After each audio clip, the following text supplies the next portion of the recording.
kami seiman ataupun bersama dengan saudara-saudara kami sebangsa yang ada di Indonesia, bangsa kami yang kami cintai, Indonesia. Kami ada di Sulawesi Utara dan kami boleh berempati dengan saudara-saudara kami yang kena dengan bencana yang dari Tagulandang, di mana kami berada di Kota Bitung bersama dengan pemerintah Kota Bitung yang berempati untuk saudara-saudara kami semua, sehingga kami boleh terkumpul di gedung PLK ini.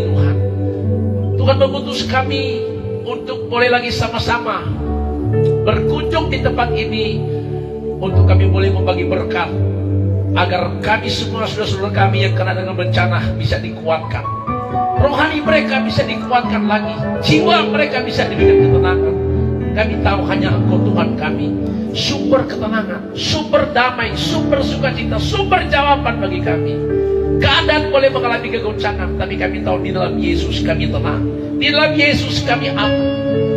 Karena itu Bapa, hari ini biar firman meneguhkan kami semua, terlebih buat saudara-saudara kami yang kena dengan bencana. Hamba-Mu hanya alat-Mu Tuhan, menyampaikan kebenaran firman-Mu, sembunyikan di balik salib. Kami rindu mendengarkan firman-Mu Tuhan. Teguhkan, kuatkan kami. Demi nama Yesus kami berdoa sambut firman. Sama-sama bilang amin. Baik, shalom. Oke, terima kasih buat pemerintah Kota Bitung, di mana kita sama-sama berempati buat saudara-saudara kita yang kena dengan bencana. Dan kami keluarga besar Laskar Merah Putih Sulawesi Utara, di sini ada 2 markas cabang. Dalam hal ini Laskar Merah Putih 15 kabupaten kota, kami hanya mewakili 2 daerah, yaitu dari markas cabang Manado dan markas cabang Minas Utara. Ada ketua-ketuanya boleh hadir bersama-sama. Jadi Laskar Merah Putih terbeban dengan saudara-saudara kita, dan kami Ormas Nasional Laskar Merah Putih itu bukan hanya satu agama, kami berbeda-beda agama di sini menyatu bersama-sama. Dan saya dipercaya menjadi ketua Laskar Merah Putih Sulawesi Utara, dan juga di dalam misi penginjilan jalanan kami Raja Wali Tim, saya sudah ketua tim. Kami penginjilan jalanan sudah memulai pelayanan jalanan itu sejak tahun 2020 pada saat pandemi. Jadi pada saat kita semua Indonesia bahkan dunia menghadapi namanya pandemi COVID-19, waktu itu COVID ini menyerang seluruh Indonesia dan juga seluruh dunia, dan itu mengakibatkan tidak bisa berkumpul, tidak bisa beribadah, dan itu betul-betul menggoncangkan dunia, bahkan menggoncangkan kita semua, dan bukan sedikit yang mati pada waktu itu. Kami Tuan bawa di penginjilan jalanan dari tahun 2022 itu saudara, 2020 ya, bukan 22, 2020 Tuhan membawa kami di misi ini turun ke jalan-jalan. Jadi kami ada di pasar-pasar, di pusat-pusat kota, di tengah-tengah kampung, dan di terminal-terminal, pelabuhan-pelabuhan. Kami bawa musik seperti ini turun ke jalan. Jadi tidak kumpulkan massa, kami hanya turun ke jalan, bikin ibadah. Kami boleh menayangkan langsung, dan ada banyak kesaksian-kesaksian di mana ada banyak orang-orang yang sudah terisolasi, ketakutan karena COVID, banyak yang dipulihkan. Jadi artinya mereka tidak lagi goncang jiwa, dan banyak yang disembuhkan saudara ya. Jadi dari tahap 1 tahun 2020 kami memulai penginjilan jalanan ini, sampai hari ini sudah 629 kali. Jadi kami turun ke jalan sudah 629 kali. Kami ada di 7 titik pelayanan. Jadi 7 titik pelayanan itu sudah saya sampaikan tadi, ada di pusat-pusat kota, di tengah-tengah kampung, di pasar-pasar, terminal-terminal, pelabuhan-pelabuhan, dan penjara-penjara serta sekolah-sekolah se-Sulawesi Utara. Tetapi pelayanan penjara-penjara kami baru mulai tahun 2023 ini, dan sekolah-sekolah. Tetapi yang 5 titik ini kami sudah memulai itu sejak dari tahun 2020. Dan itu bukan hanya di Sulawesi Utara, kami sampai ke 5 provinsi. Kami sampai ke 5 provinsi untuk masuk di penginjilan jalanan ini ke pasar-pasar, ke pusat-pusat kota. Jadi kami bikin ibadah bukan di tempat tertutup, tapi tempat terbuka. Orang berkata begini, Pak Pendeta, sekarang kan sudah masa pandemi, jadi semula ibadah dalam gedung, ya. Jadi boleh ibadah di dalam gedung, sudah usah ibadah di luar-luar lagi. Saya bilang begini, COVID boleh berhenti, atau mungkin COVID tidak akan berhenti, tapi orang soalnya takut tuh COVID-19. Tetapi ada satu virus yang sampai hari ini masih senantiasa menguasai manusia. Virus itu bernama dosa. Karena itu, obat dari dosa itu adalah kita cuma perlu menyadari akan dosa, datang berbalik kepada Tuhan, maka obatnya adalah pengampunan kasih sayang Tuhan Yesus, sehingga ketika dosa kita diampuni, kita kembali dimeteraikan, kita diberikan tanda, dan kita dipulihkan oleh Tuhan. Jadi ini misi pelayanan Tuhan percayakan buat kami, penginjilan jalanan, sekilas saya menyampaikan. Dan untuk Laskar Merah Putih kami sudah memulai, kalau Laskar Merah Putih ini sudah ada sejak dari tahun 2000, jadi sudah 24 tahun ormas ini, ormas nasional, dan saya sendiri menjadi ketua Laskar Merah Putih sejak dari tahun 2020 lagi ya. Kami boleh bersama-sama, jadi ada ketua markas-markas cabang 15 kabupaten kota. Hari ini ada 2 markas cabang yang hadir, jadi dari Manado dan dari Minas Utara, dan mungkin nanti ke depan ada beberapa lagi markas cabang akan datang. Baik, puji Tuhan, hari ini kita sama-sama ada di sini untuk berempati atas saudara-saudara kita yang boleh kena dengan bencana. Dari tadi saya begini, saudara, berpikir begini, apa yang saya perlu saya sampaikan di sini? Dan saya percaya bahwa kami ada di sini untuk membagi berkat buat kita, bukan saja membagi berkat, kami membawa sembako, membawa baju, dan semuanya ada di sini, tetapi juga membawa hal yang paling penting yang harus kita miliki, yaitu makanan rohani. Makanan rohani ini memberikan kita senantiasa bukan hanya kita diberikan ketenangan, damai, tapi Tuhan mengarahkan kita untuk memiliki tujuan yang Tuhan tetapkan buat kita. Oke, karena itu mari kita masuk firman Tuhan. Saya minta satu orang baca-baca Alkitab, karena kami di jalanan tidak pernah bawa Alkitab, tidak pernah bawa mimbar. Saya sendiri kalau berkhotbah tidak pegang Alkitab, tidak bawa mimbar, tapi kita percaya firman itu ada di hidup kita. Mari kita buka firman Tuhan. Mazmur 37 ayat 23 kita buka. Ya, terima kasih buat pemerintah setempat yang boleh memberikan kami kesempatan untuk boleh membagi berkat, untuk kita boleh ada di sini agar saudara-saudara kita bisa dikuatkan, bisa dihibur, dan bukan kami yang menghibur tetapi Tuhan sendiri yang menghibur dengan firman Tuhan. Oke, baca ayatnya. Firman Mazmur Tuhan 37 ayat 23. Mazmur 37 ayat 23. Tuhan menuntun kita bagaimana seharusnya kita hidup, dan Dia senang apabila Dia melihat orang hidup seperti itu. Mazmur 37 ayat 23 dalam terjemahan lain Tuhan menetapkan langkah-langkah orang yang hidupnya berkenan kepadanya. Menetapkan langkah-langkah orang yang hidupnya berkenan kepadanya. Artinya Tuhan yang mengatur seluruh kehidupan kita. Pertanyaannya adalah kapan Tuhan mengatur, kapan Tuhan menetapkan setiap langkah kaki kita? Kapan Tuhan mengatur hidupmu, pribadimu, rumah tanggamu? Kapan Tuhan mengatur hidup kita? Saudara tahu, saya sebelum jadi pendeta, saya pernah kerja di 3 dinas. Saya pernah kepala dinas pertambangan 3 tahun, pernah kepala dinas perpajakan 2 tahun. Ya, harus bersaksi dulu supaya mungkin saudara kita akan bertanya, ini pendeta dari mana? Jangan kaget ada khotbah ini so antikris atau so penyesat atau nabi palsu. Saudara ya, saya pernah kerja di dinas pertambangan 3 tahun, kepala dinas tahun 91. Dan Anda mungkin bertanya, Pak Pendeta DP kantor di mana? Kepala dinas pertambangan 3 tahun itu maksudnya saya pernah ada di dunia geng, di tambang liar, jadi kepala geng, kepala dinas pertambangan. Yang kedua, dinas perpajakan, saya pernah ada di dinas perpajakan, kepala dinas perpajakan, maksudnya mantan pajak sana pajak sini, kepala perpajakan. Ya, itu hidup saya, saudara.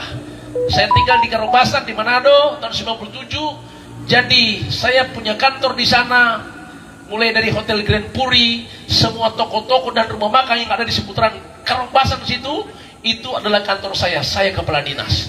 Jadi tiap bulan itu toko-toko, itu hotel, rumah makan situ mesti store Pak Kepala Dinas. Dan ada anak buah yang tagih-tagih setiap bulan. Nah, jadi kalau kurang bastor, semulai kurang bastor, kita semulai perintah anak buah bikin kacau di situ. Nah, jadi kalau kacau begitu kok semua bilang, aduh, sudah bisa laku kita bentuk rumah makan. Nah, berarti mesti kasih lancar tuh bastor, baru bisa lancar, saudara. Jadi hidup saya seperti itu. Di dunia tambang jadi kepala geng, saya punya anak buah, dan di dunia geng ini saya ada di sana, itu karena saya dipakai oleh setan. Mungkin Anda bilang ini pendetanya tidak bertato, tapi kenapa bisa ada di dunia tambang liar? Saudara, saya masuk di tambang itu karena punya keahlian. Saya memiliki ilmu tenaga dalam, dan saya masuk di ilmu bela diri di kungfu. Itu membuat saya dikuasai oleh setan dan memiliki nyali. Dan saudara, itu saya geluti bertahun-tahun. Masuk di Manado, saudara, menguasai beberapa daerah jadi kepala geng. Tetapi pada satu saat saya mengalami perjumpaan dengan Tuhan. Saudara, mujizat yang terbesar itu bukan orang lumpuh berjalan, bukan orang buta melihat, tetapi ketika hati orang berbalik kepada Tuhan. Itu mujizat yang besar. Amin. Kenapa saya bisa datang pada Tuhan? Saudara, dengar baik-baik. Ada 3 jenis orang Kristen. Ada 3 jenis orang di dunia ini. Yang pertama, jenis manusia psikikos. Yang kedua, sarkikos. Yang ketiga, pneumatikos. Itu bahasa Ibrani. Manusia psikikos itu adalah jenis manusia atau jenis orang yang tidak percaya adanya Tuhan. Dia tidak percaya adanya Tuhan yang menciptakan langit dan bumi, yang menciptakan manusia. Itu jenis manusia yang pertama. Saya kasih contoh. Ateis, tidak percaya adanya Tuhan. Itu jenis manusia atau jenis orang yang ada di dunia ini, jenis yang pertama. Jenis yang kedua adalah jenis manusia atau jenis orang yang di dalamnya mereka jadi orang Kristen, ya. Tetapi ada tetapinya. Orang Kristen tetapi yang namanya yang dilanggar oleh Tuhan di firman Tuhan itu mereka semua lakukan. Jadi begini saudara, orang Kristen, dia orang Kristen seperti saya dulu, tetapi dosa jalan terus. Jadi kekristenan itu bukan berbicara kita punya golongan A, punya golongan B, tapi kekristenan itu bicara kehidupan yang terkoneksi, yang melakukan firman Tuhan, yang dibikin kehidupan yang baru, hati yang baru dan pikiran yang baru. Itu saya alami.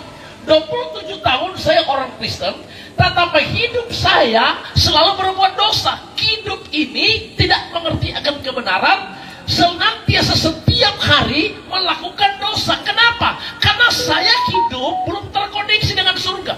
Tapi pada saat titik balik tahun 97, saya mengalami tekanan kegoncangan jiwa. Saudara, yang saya alami itu adalah ketakutan, kegoncangan jiwa. Saya berkali-kali balik ke dokter, periksa ke dokter, ke rumah sakit. Dokter berkata kamu tidak ada sakit. Tetapi yang saya alami itu adalah ketakutan, kegoncangan jiwa. Itu saya alami berbulan-bulan. Saudara tahu, di titik balik saya tidak pernah lupa. Tahun 97 hari Kamis malam jam 12 malam hari pada bulan November. Di situ saya mengalami titik balik hidup saya. Saya tersungkur di kaki Tuhan dan menangis kepada Tuhan. Bukan minta supaya Tuhan pulihkan keadaan saya, kegoncangan saya, ketakutan saya, nafas saya yang sudah tidak lagi bernafas lega, seperti sudah diatur, tidak bisa bernafas lega, tidur tidak bisa nyenyak, hanya tidur 3 jam, saudara, tiap hari. Dan itu membuat saya mengalami kegoncangan jiwa dan jadi kurus, saudara. Nah, tapi pada saat mengalami tekanan kegoncangan jiwa, pada titik akhir, saya pikir saya akan mati. Jadi langkah terakhir yang saya lakukan adalah saya menangis cari Tuhan. Saya berlutut di kaki Tuhan, panggil nama Tuhan. Selama hidup bertahun-tahun tidak pernah menangis. Saya menangis remuk hati, hancur hati untuk merindukan jamaat Tuhan. Saudara, 1 jam saya berseru menangis. Baru saya mulai merasakan. Tiba-tiba selama hidup saya tidak pernah alami ini. Mulai ada damai di hati. Mulai ada ketenangan saya dapatkan. Saya mulai tahu, saudara, ternyata kenapa saya hidup sebelumnya, hidup dalam tekanan penderitaan, hidup dalam ketakutan, itu karena ada kuk perembaan. Ada kuk perembaan, ada kutuk dosa yang saya alami. Dan itu saya alami karena memang sudah tercatat. Alkitab katakan karena dosa yang terjadi di Taman Eden, Kejadian pasal 3. Tuhan berfirman, jangan kau makan buah yang ada di tengah-tengah taman itu. Kalau kamu makan, kamu mati. Memang benar, saudara, saya alami itu. Ada kematian sudah terjadi pada manusia. Kematian itu saya alami. Kematian yang pertama adalah saya sudah mengalami namanya kematian rohani. Kematian rohani itu adalah hidup orang Kristen seperti saya hidup, tapi sudah mati.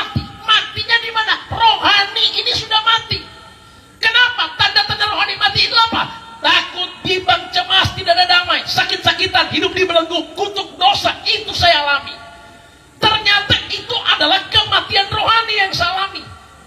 Jadi kematian rohani itu adalah manusia sudah terputus hubungan dengan surga. Kapan manusia terhubung dengan surga? Pada saat Tuhan ciptakan manusia, Kejadian 1 dan Kejadian pasal 2. Manusia, Alkitab katakan mereka keduanya telanjang, tapi tidak merasa malu. Kenapa? Karena terhubung dengan surga. Tidak merasa malu, telanjang tapi penuh kemuliaan.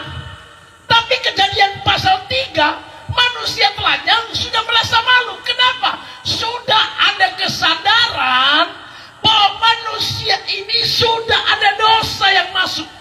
Jadi kesadaran ilahi yang pertama, manusia telanjang tidak merasa malu. Tapi karena dosa, manusia disadarkan akan dosa. Karena itu mereka sudah telanjang, dan akibatnya manusia disadarkan dengan kehidupan yang hidup dalam kutuk, hukuman, penderitaan, dan ada kematian kekal. Jadi ini yang dialami oleh manusia, saya alami. Jadi itulah kehidupan manusia.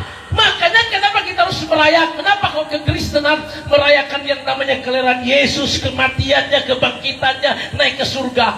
Karena memang menjadi orang Kristen itu bukan sekedar kita punya golongan A, punya golongan B. Tetapi jadi orang Kristen itu adalah mengalami kehidupan yang terkoneksi dengan surga. Dan saya alami itu tahun 97. Artinya tahun 97 saya diberi hati yang baru dan pikiran yang baru. Kata Yeskiel 36 ayat 26, aku akan beri kau hati yang baru dan pikiran yang baru.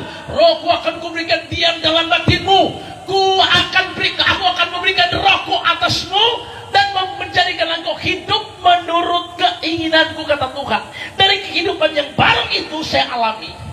Dan saat saya bertobat tahun 97, sampai hari ini saya masih bertobat. Karena bertobat itu artinya berubah setiap hari. Pertandingan hidup sudah dimulai. Peperangan hidup sudah dimulai. Perjuangan hidup sudah dimulai saat engkau di dalam Tuhan. Saudara dengar baik-baik. Saya harus menyampaikan ini karena ini penting buat kita. Karena ini menyangkut kehidupan.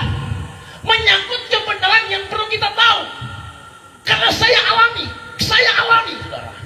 Jadi dari tahun 97 saya mulai hidup dalam peperangan, perjuangan, pertandingan di mana iblis akan menyerang saya setiap hari, akan membuat saya kembali jatuh dalam dosa. Nah, saudara, karena itu orang Kristen ikut Yesus, pikul salib, sangkal diri, ada harga yang harus dibayar. Kekristenan itu ketika kau dalam Tuhan, aku harus berperang, berjuang melawan kedagingan kita, melawan hidup kita ini yang sudah kena dosa asal Adam dan Hawa. Sudah punya tabiat dosa ada pada manusia, itu lawan kita tiap hari. Makanya kita perlu setiap hari mengalahkan pribadi kita, menghancurkan daging yang ada pada kita. Saudara tahu, inilah yang namanya peperangan hidup. Karena Alkitab katakan perjuangan kita bukan melawan darah dan daging, tapi melawan pemerintah, penguasa roh jahat di udara. Itu lawan kita. Tapi yang terberat yang jadi lawan kita itu adalah pribadi kita. Markus 7 ayat 21. Jadi lawan kita itu yang paling susah dikalahkan adalah pribadi kita, daging kita. Markus 7 ayat 21. Firman Tuhan, Markus 7 ayat 21. Sebab dari hati orang timbul segala pikiran jahat, percabulan, pencurian, pembunuhan, perzinahan, keserakahan, kejahatan, kelicikan, hawa nafsu, iri hati, hujat, sombong, kebebalan. Semua hal jahat ini timbul dari dalam dan menajiskan. Jadi ini lawan kita yang paling sulit dikalahkan. Saudara tahu kenapa saya lihat orang Kristen ini, ya, hari Minggu itu kadang-kadang seperti domba, tapi Senin sudah seperti kambing. Kadang-kadang sudah seperti setengah domba, setengah kambing. Dapat tahu di mana pendeta dia setengah domba, setengah kambing? Hari Minggu dia masuk gereja, saudara. So pakai baju TP bagus, so pakai dasi, dia pegang tuh Alkitab. Dia bawa kaca begini, dia bilang, puji Tuhan, tuntun hambamu pergi ke gereja. Nah, ini seperti domba, saudara. Tapi saya beserta semua bayangan pikirnya, dia ambil tuh Samsu, dia pasang. Sudah di kambing, saudara, lihat. Sodomi kalau sebegini. Kiri Alkitab, kanan ada rokok. Sampai di pintu gereja, di tiang pintu gereja, karena masih panjang tuh Samsu, dia kasih mati dulu kalau dia taruh di palang pintu gereja, saudara. Dia masuk dalam gereja, dia duduk sudah seperti domba. Setelah firman disampaikan, setelah pulang, dia keluar, dia cari DP puntung rokok. Dia cari orang suami, dia sama kamu dibuka. Siapa namanya DP puntung rokok di sini? Ini bukan kambing, so serigala. Ini nyata, saudara. Tapi kalau ibu-ibu ngomong lain, ada teh bagus duduk di gereja, duduk manis. Tapi dia lihat tuh orang dia ibu di sebelah pakai baju mahal, dia bisa betul ibu sebelah. Kredit kok dia pakai itu, pasti kredit. Ternyata so iri hati. Ini fenomena, saudara. Dan melihat di mana itu orang dombing begitu. Dan melihat di hidupnya belang-belang. Nah, kita semua diarahkan Tuhan untuk menjadi kekristenan yang betul-betul hidup kita terhubung, terkoneksi dengan surga. Katakan amin, saudara. Mungkin Anda bilang, Pak Pendeta khotbah di sini mesti menghibur 4 orang. Saudara, ini firman menghibur kita, mengingatkan kita, menasihatkan kita, supaya kita punya status yang benar. Memang kita ada di dunia ini, saudara. Alkitab mencatat kita harus menghadapi keadaan dunia ini yang diizinkan Tuhan, di mana akan terjadi. Tolong cepat-cepat buka ayatnya ya, supaya kita bisa dapat ini ayat ini semua. Saya akan khotbah hari ini 4 hal, 1 hal 1 jam, 4 hal 4 jam, boleh. Pas di sini ya. Kita buka sama-sama. Yang akan kita alami, yang akan kita hadapi di dunia yang kita tinggal, ada 4 hal. Mulai dari yang pertama, 2 Timotius 3 ayat 1 sampai 5. Dengarkan baik-baik firman Tuhan. Ini yang akan kita hadapi, ini yang akan kita alami, saudara. Dan kita harus alami ini semua. Tapi orang-orang yang tahu hidupnya dalam Tuhan, Mazmur 37:23 itu pasti akan lihat pertolongan Tuhan. Baca ayatnya, Mazmur 37, 2 Timotius 3 ayat 1 sampai 5. Cepat baca. Firman Tuhan, ketahuilah bahwa pada hari-hari terakhir akan datang masa yang sukar. Manusia akan mencintai dirinya sendiri. Cinta diri sendiri dan menjadi hamba uang. Mereka akan membual dan menyombongkan diri. Mereka akan menjadi pemfitnah. Mereka akan merontak terhadap orang tua dan tidak tahu berterima kasih. Tidak mempedulikan agama. Akhir zaman orang susah sekali cinta Tuhan, takut Tuhan. Akhir zaman orang ini sekarang, akhir zaman susah sekali untuk bersekutu beribadah. Sudah tidak mempedulikan lagi agama. Kenapa? Karena mereka pikir saudara ada Tuhan. Tuhan saudara ada. Kenapa? Karena hidup ini masalah persoalan datang setiap hari silih berganti. Mungkin Tuhan suka saya biar, bukan Tuhan kasih biar. Alkitab sudah bilang masa sukar akan kita hadapi. Terus tidak tahu mengasihi, tidak tahu berdamai, tidak mau berdamai, suka menjelekan orang, tidak dapat mengekang diri, garang, tidak suka yang baik, suka mengkhianat, tidak berpikir panjang, berlagak tahu, lebih menuruti hawa nafsu daripada menuruti Allah. Secara lahiriah mereka beribadah, tetapi pada hakikatnya mereka memungkiri kekuatannya. Mereka tidak lagi menyadari, tidak mengakui kehebatan, kebesaran kuasa Tuhan. Bahwa Tuhan yang kita sembah, mujizatnya masih nyata, tidak akan pernah berubah sampai hari ini. Dia dahsyat, ajaib, luar biasa. Bila haleluya. Haleluya. Tapi sekarang orang mulai memungkiri, mulai jauh, mulai berkata Tuhan itu tidak ada lagi, mujizat tidak ada lagi. Keadaan dunia sekarang yang kita hadapi, keadaan yang membuat kita senantiasa mengalami tekanan jiwa yang luar biasa. Dengar baik-baik, semua ini harus terjadi. Hagai pasal 2 ayat 78. Dengarkan baik-baik, Hagai pasal 2 ayat 78. Dengar, ini pesan surga buat kita semua. Hagai pasal 2 ayat 78. Di samping kegoncangan, di samping masa sukar, di samping keadaan dunia mengalami keadaan yang menekan jiwa manusia, tapi Hagai 2 ayat 7 dan 8 berkata demikian. Aku akan menggoncangkan segala bangsa. Mundur sedikit.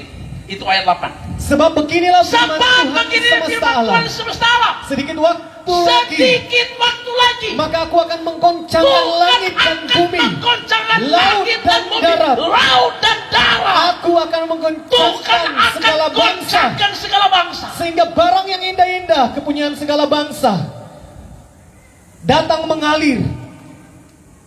Terus Maka aku akan memenuhi rumah ini dengan kemegahan. Alkitab bilang Tuhan izinkan dunia ini digoncangkan. Ketika dunia digoncangkan, yang pertama Alkitab bilang darat, laut, udara digoncangkan. Udara digoncangkan, COVID menyerang. Laut digoncangkan, tsunami terjadi di mana-mana. Jadi semua ini sedang terjadi dan ini sedang digenapi. Kenapa? Karena Tuhan sedang mempersiapkan jemaatnya, umat Tuhan, yaitu rumah Tuhan yang akan penuh kemegahan, gereja Tuhan yang akan benar-benar menjadi Kristen yang betul-betul berkualitas emas. Bukan Kristen-Kristenan, tapi Kristen yang dipersiapkan pada saat trompet berbunyi, mereka naik ke surga, saudara. Tapi jangan jadi satu cerita. Pendeta Pipa Om Alo kok bilang begini, Om Alo, kita sudah pernah datang ada di gereja. Om Alo bilang, halo Pak Pendeta, kita kok sibuk sekali di Kobong. Sibuk di Kobong apa? Ada jaga bebek. Karena kita ada piara bebek. Sekarang banyak pencuri bebek. Om Pendeta bilang, Om Alo semesti rajin ke gereja. Karena Tuhan semua datang. Jangan nanti Tuhan datang, Om Alo nyata terangkat ke surga. Om Alo bilang, sudah Pak Pendeta Penggembala, kita akan usahakan minggu depan akan hadir di gereja. Pada hari Sabtu, Om Alo siap hadirin DP bini nama Tante Noni mau ke gereja hari Minggu. Tapi iblis bisa begini, Om Alo ada pohon kelapa tuh, sekarang banyak pencuri kelapa. Jadi Om Alo terintimidasi lagi. Kalau pertama dulu jaga bebek, sekarang iblis tambah, mesti jaga tuh pohon kelapa. Akhirnya dia nak masuk gereja hari Minggu. Pendeta pikir lagi Om Alo kiapa nak masuk gereja. Aduh Pak Pendeta, kita nak masuk, kenapa? Ada jaga pohon kelapa. Saudara tahu, jadi setiap gembala pergi beritahu Om Alo mesti rajin masuk gereja, rajin beribadah. Om Alo selalu beralasan jaga bebek, jaga pohon kelapa. Akhirnya 1 Tesalonika 4 ayat 13 sampai 18 digenapi. Ketika sangkakala berbunyi, Tuhan sendiri turun dari surga. Orang-orang yang mati dalam Yesus akan dibangkitkan. Tetapi kita yang masih tinggal, yang setia, yang hidup benar akan diangkat ke surga. Kata 1 Tesalonika 4 ayat 13 sampai 18. Jadi ayat ini digenapi. Waktu trompet berbunyi, semua orang naik ke surga.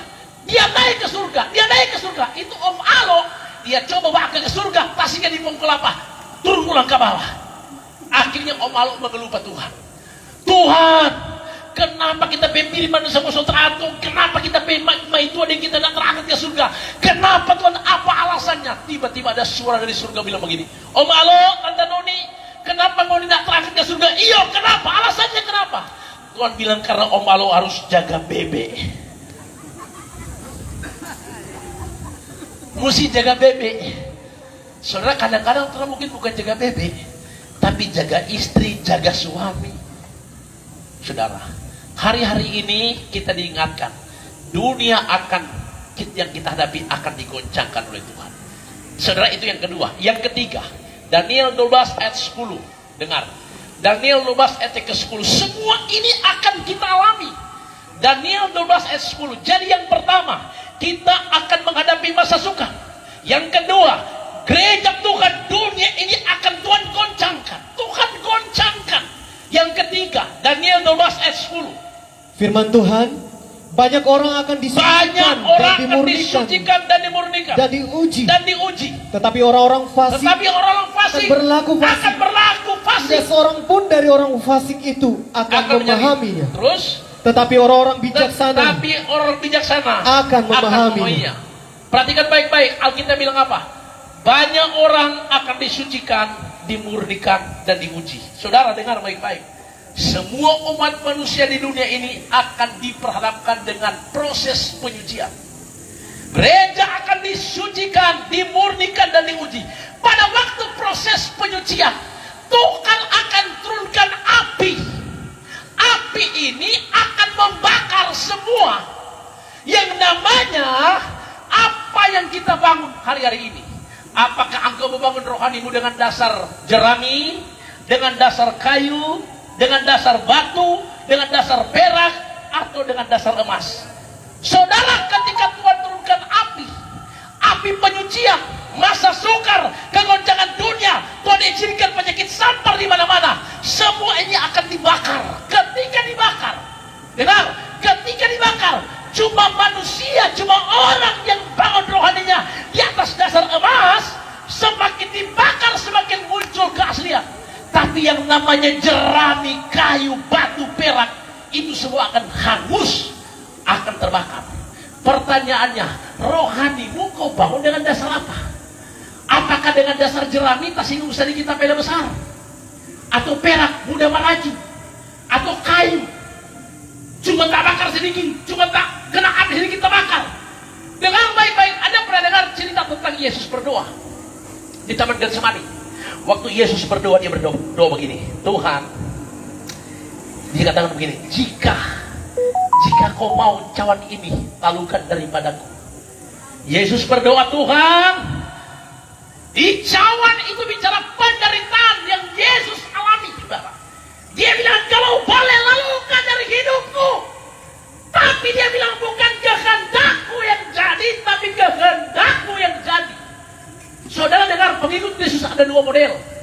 Apakah engkau akan bilang, Pak Tuhan, saya keluar itu cawan, atau engkau akan bilang, biar kehendakmu yang jadi?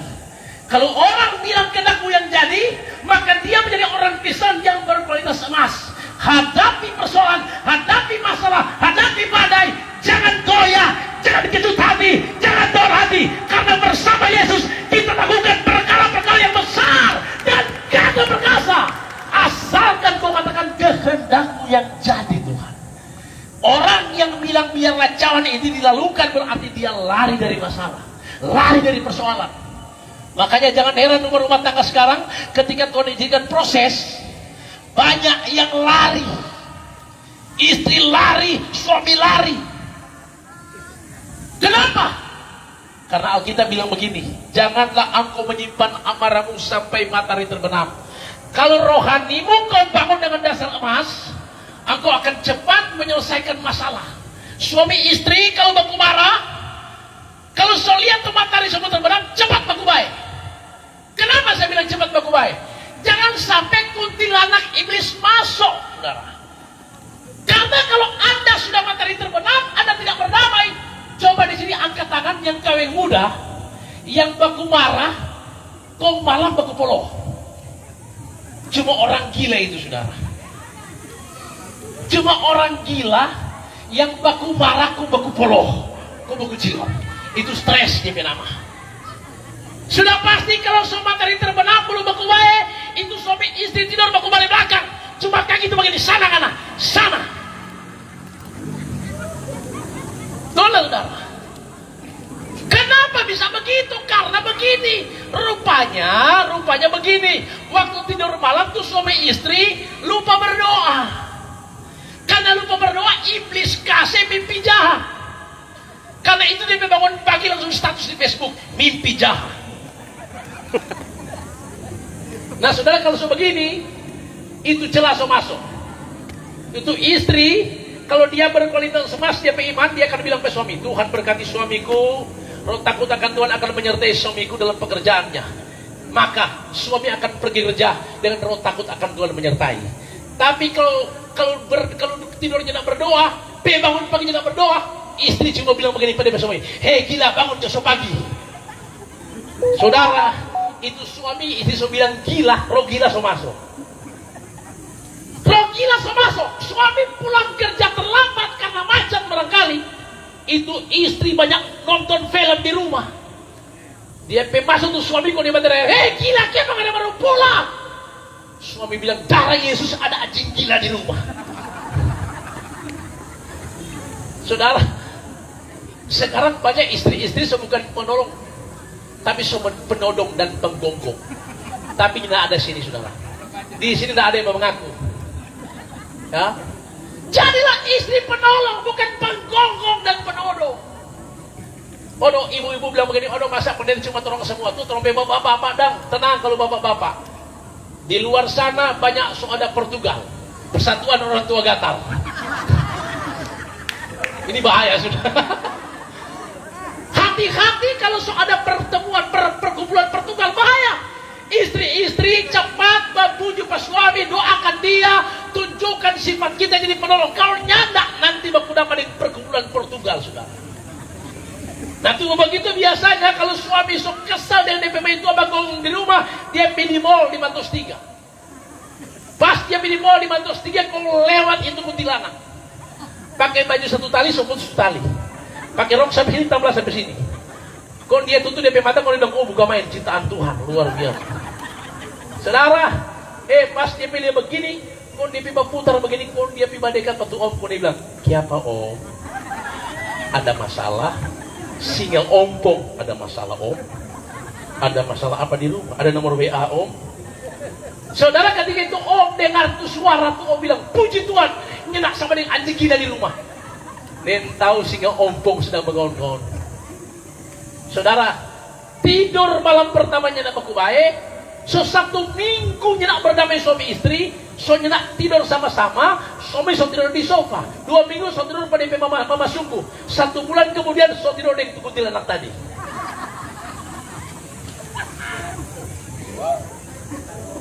Baik-baik itu tertawa sedikit saudara gitu. Apa itu dia menghanyutkan? Nintau mungkin so 3 dewa. Oh Pak Pendeta, tolong kasih doakan buat orang. Itu ibu datang. Siapa? Tidak cocok pendeta. Kita sudah cocok dengan DP suami.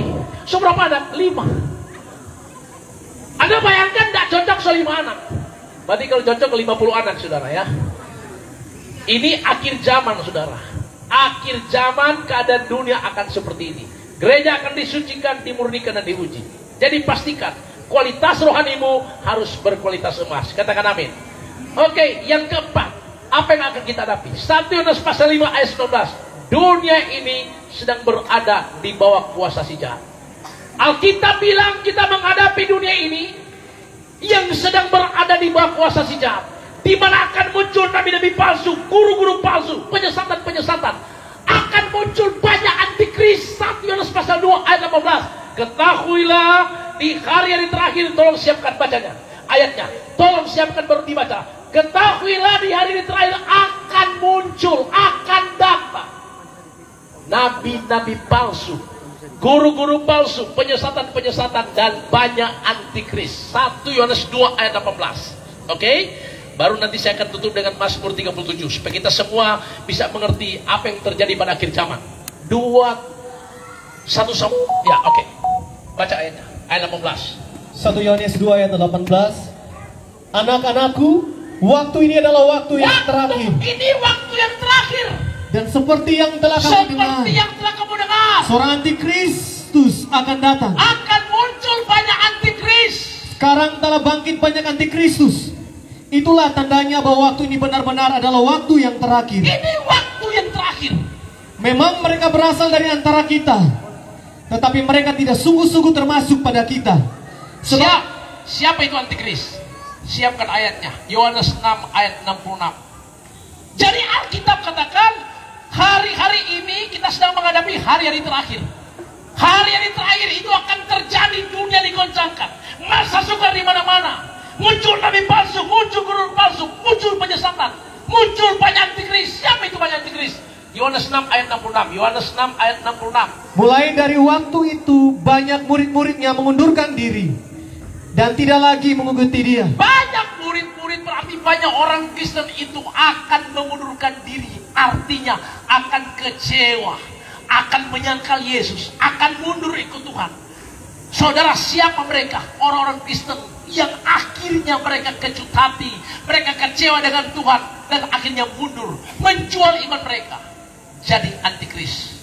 Dengar baik-baik. 2 Petrus 3 ayat 8, 9, 10. Oke?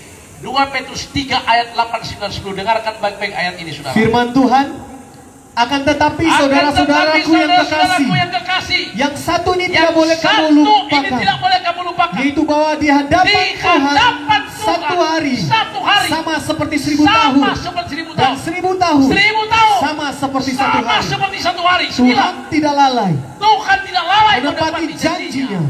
Sekalipun ada orang yang menganggapnya sebagai kelalaian, tetapi ia sabar terhadap kamu, karena ia mengendaki supaya jangan ada yang binasa, melainkan supaya semua orang berbalik dan bertobat. Ayat 10. Tetapi hari Tuhan akan tiba seperti pencuri. Wow. Pada hari itu langit akan lenyap dengan gemuruh yang dahsyat, Wow. dan unsur-unsur dunia akan hangus dalam nyala api, dan bumi dan segala yang ada di atasnya akan hilang lenyap. Alkitab bilang 2 Petrus 3 ayat 8 sampai 10 menjelaskan buat kita tentang keadaan dunia, menjelaskan buat kita tentang waktu. Ayat 8 bilang begini, yang satu ini tidak boleh kamu lupakan. 1 hari Allah 1000 tahun manusia. Coba lihat saya saudara, 1 hari Allah 1000 tahun manusia. Tuhan menciptakan langit dan bumi 6 hari. 6 hari. Zaman Adam sampai Nuh 1000 tahun. Zaman Adam sampai Abraham 2000 tahun. Zaman Adam sampai Daud 3000 tahun. Zaman Adam sampai Yesus lahir 4000 tahun. Zaman Adam sampai perang salib 5000 tahun. Zaman Adam sampai tanggal 30 Desember tahun 2000 itu 6000 tahun. 6000 tahun 6 hari Allah. Kita sudah diperpanjang 24 tahun. Tahun 2000 sekarang tahun 24. Alkitab bilang ayat 9. Tuhan tidak lalai menepati janjinya. Dia perpanjang waktu agar kita banyak yang bertobat, banyak yang diselamatkan, banyak yang masuk surga. Katakan haleluya. Haleluya. Itu waktu yang Tuhan perpanjang. Tapi ayat 10 berkata, hari Tuhan akan datang seperti pencuri. Itu artinya kita sedang menunggu kedatangan Yesus. Kita tidak tahu kedatangan Yesus, tetapi dari zaman yang kita lihat, tanda-tanda yang kita lihat, berarti kedatangan Tuhan sudah semakin singkat. Karena itu kita diingatkan, Mazmur 37 ayat 23, Tuhan yang menetapkan, Tuhan yang mengatur hidup kita. Berarti dari ayat ini kita cuma disadarkan, cuma diingatkan, Tuhan akan datang. Kita cuma perlu diingatkan. Bilang kiri kanan supaya sadar. Supaya sadar. Bilang kiri kanan sadar. Sadar. Bilang kiri kanan lagi sadar. Sadar. Hidupmu diatur oleh Tuhan. Hidupmu diatur oleh Hidupmu Tuhan. milik Tuhan. Hidupmu milik Tuhan. Jadi Alkitab katakan kita cuma perlu disadarkan. Apa yang kita perlu sadarkan? Kita perlu disadarkan, engkau anak Tuhan, biji mata Tuhan, dibayar dengan dana yang sangat mahal. Dunia boleh bergoncang, keadaan boleh bergoncang, termasuk saudara-saudara kita yang ditimpa dengan bencana. Ini boleh terjadi, tapi Tuhan Yesus tidak pernah meninggalkan kita. Amin. Dia nyata menyertai kita. Dia ada, dia hidup, dia ada bersama kita. Tanda-tandanya di mana? Ada damai, ada sukacita yang ada pada kita. Jadi kita cuma perlu diingatkan, sadar bahwa Tuhan tidak pernah meninggalkan kita. Dialah gembala kita. Mazmur 23 ayat 1 berkata, Tuhan adalah gembalaku, takkan kekurangan aku. Dialah yang menuntun kita ke air yang tenang, menyegarkan jiwa kita. Yang kedua, kita cuma perlu mensyukuri hidup ini. Dan yang ketiga, kita cuma perlu menikmati hidup ini. Hidup kita diatur oleh Tuhan. Saudara-saudara kita yang ada di sini, yang tertimpa bencana, ketahuilah pesan Tuhan buat kita. Memang dunia akan digoncangkan, dunia akan seperti ini, tetapi kita akan dipelihara oleh Tuhan. Tuhan Yesus menjaga kita, memelihara kita dari sekarang sampai selama-lamanya. Bilang sama-sama haleluya. Haleluya. Tuhan Yesus memberkati kita. Amin. Amin. Mari kita tepuk tangan dimulia bagi Tuhan dan kita berdoa. Bapa di surga, terima kasih Tuhan. Bersama dengan pemerintah Kota Bitu, kami bersama-sama dengan seluruh ya Tuhan pihak-pihak terkait, di mana kami boleh berkumpul di tempat ini, boleh terbeban dan berempati dengan saudara-saudara kami yang terkena dengan bencana yang ada di Tagulandang, bersama BNPB yang ada Tuhan, bersama juga dengan koordinator yang boleh bersama-sama di tempat ini, semua petugas-petugas yang terbeban hati mereka oleh karena keterpanggilan mereka secara manusia, melihat ayat Tuhan saudara kami yang tertimpa bencana. Kami ada di sini Tuhan, Kau utus bersama keluarga besar Laskar Merah Putih, terbeban bersama bersama-sama berempati buat saudara-saudara kami di tempat ini. Tapi terlebih Tuhan, kami tahu kebenaran firman-Mu telah datang buat kami, meneguhkan kami, mengingatkan kepada kami Mazmur 33, 37 dan 23, bahwa hidupmu diatur oleh Tuhan, hidupmu ada bersama dengan Yesus. Tuhan tidak pernah meninggalkan kita. Karena itu teguhkan hatimu, kuatkan hatimu, tetapkan hatimu. Percayalah, Tuhan yang kita sembah tidak pernah meninggalkan kita. Diberkati saudara-saudara kami Tuhan yang terkena bencana. Tuhan Yesus memberikan kekuatan, memberikan penghiburan. Bahkan Tuhan Yesus menjaga dan memelihara dengan menggerakkan semua orang-orang yang berempati untuk membawa Tuhan semua perbekalan, kebutuhan-kebutuhan ini. Kami tahu biar seluruh saudara kami di tempat ini juga boleh dikuatkan dan diteguhkan. Terima kasih buat firman-Mu Tuhan. Terpuji nama Tuhan. Kami mengucap syukur atas firman Tuhan yang diberkati Tuhan. Sama-sama bilang amin. Amin. Semua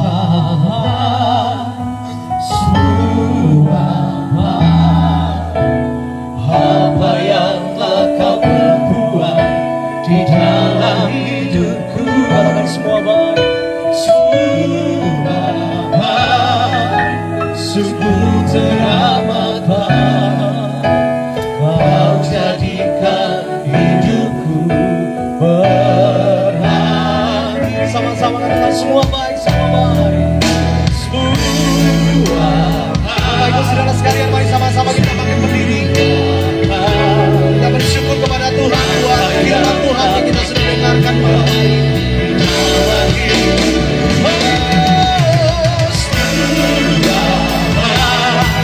Sungguh teramat kau jadikan hidupku. Sekali lagi bersama-sama.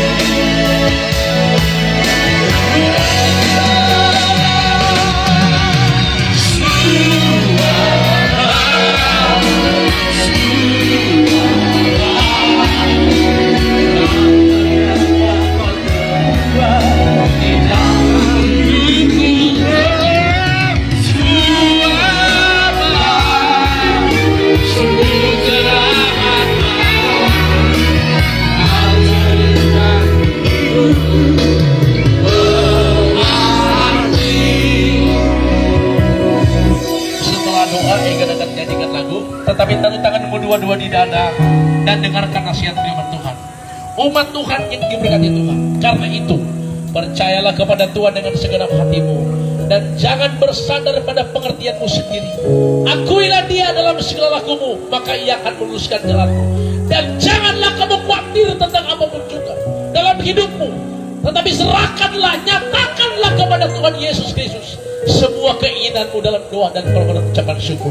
Dan janganlah kamu takut kata Tuhan, sebab aku menyertai kau. Janganlah kamu bimbang, sebab Tuhan kita Yesus Kristus akan selalu menyertai kita. Dia Immanuel yang akan menggendong kita, menuntun kita.